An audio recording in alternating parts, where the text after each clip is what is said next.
Assalamualaikum warahmatullahi wabarakatuh. Apa kabar anak-anak semuanya, siswa-siswi kelas 3 SDN Serdang Wetan? Mudah-mudahan kita semua selalu diberikan kesehatan oleh Allah Subhanahu wa taala. Hari ini hari Rabu tanggal 8 September 2021, Ibu akan menjelaskan tentang daur hidup nyamuk. Sebelum marilah kita sama-sama membaca basmalah bersama-sama. Bismillahirrahmanirrahim.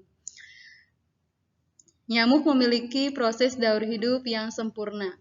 Terbagi ke dalam 4 tahapan, yaitu telur, larva, pupa, dan nyamuk dewasa. Setelah nyamuk jantan mengawini betina, mereka akan segera mencari darah untuk menutrisi telur-telurnya. Umumnya diperlukan waktu sekitar 3-4 hari setelah menghisap darah sampai telur terbentuk. Berikut ini fase lengkap daur hidup nyamuk dari telur hingga menjadi nyamuk dewasa. Nyamuk dianggap sebagai serangga paling mematikan. Hal ini disebabkan karena gigitan nyamuk merupakan penyebab wabah demam berdarah. Demam berdarah merupakan penyakit yang disebabkan oleh dengue virus. Gejala yang timbul antara lain trombosit rendah, demam, muncul ruam, serta nyeri otot. Pada kasus paling berat, demam berdarah dapat menyebabkan kematian. Untuk mencegah nyamuk demam berdarah, sebaiknya jaga kebersihan lingkungan, tutup penampungan air, dan lakukan penyemprotan untuk membunuh jentik dan nyamuk di lingkungan sekitar kamu.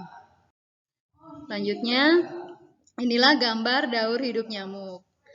Ya, perhatikan gambar daur hidup nyamuk seperti ini. Dari telur nyamuk, kemudian larva, pupa atau kepompong, dan nyamuk dewasa.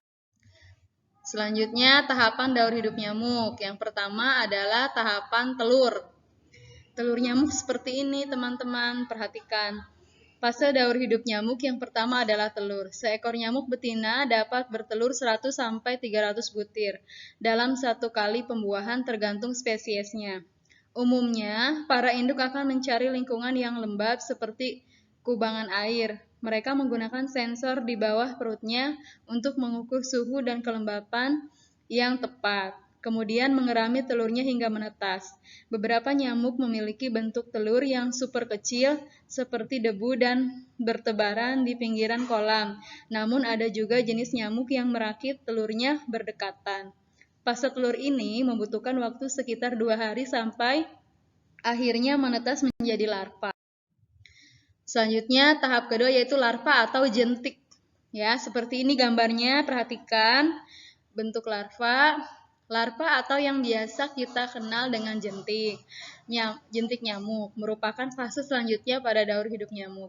Pada fase ini, nyamuk dapat berganti kulit sebanyak 4 kali, yang disebut dengan istilah instar 1, instar 2, instar 3.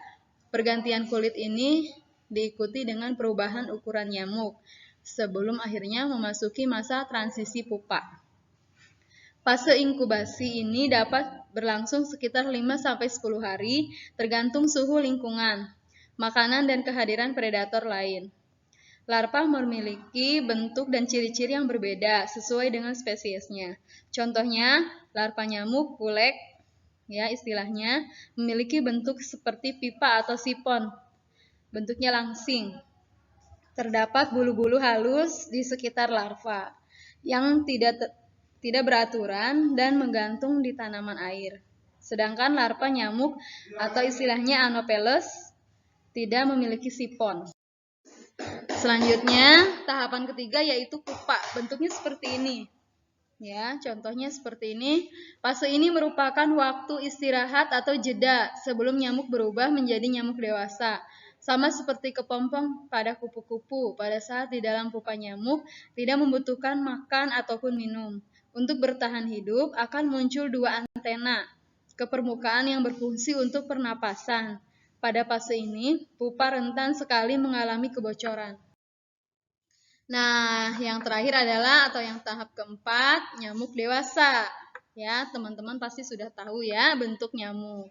Setelah organ tubuh nyamuk seperti kaki, perut, dada, sayap, antena, mata, dan belalai terbentuk dengan sempurna, maka nyamuk siap untuk terbang. Nyamuk dewasa umumnya beristirahat sebentar di permukaan air untuk mengeringkan tubuhnya agar bisa terbang. Umumnya nyamuk jantan akan keluar terlebih dahulu dari kepompong, kemudian disusul dengan betina. Ini merupakan fase terakhir sebelum nyamuk-nyamuk dewasa ini akan kembali bereproduksi dan mengulangi proses daur hidup nyamuk. Nah, di sini ada tugas buat kalian dari Ibu ya. Yang pertama, sebutkan bagaimana cara mencegah nyamuk agar tidak berkembang biak. Kedua, sebutkan nama penyakit yang disebabkan oleh gigitan nyamuk apa nama penyakitnya. 3, apakah nama lain dari larva nyamuk? 4, tuliskan kembali tahapan ketiga nyamuk. 5, tuliskan urutan daur hidup pada nyamuk. Mudah-mudahan kalian menyimak video tadi sehingga kalian bisa menjawab semua pertanyaan ini. Nanti di screenshot. Terima kasih. Kurang dan lebihnya mohon maaf. Wabillahi taufiq wal hidayah. Wassalamualaikum warahmatullahi wabarakatuh.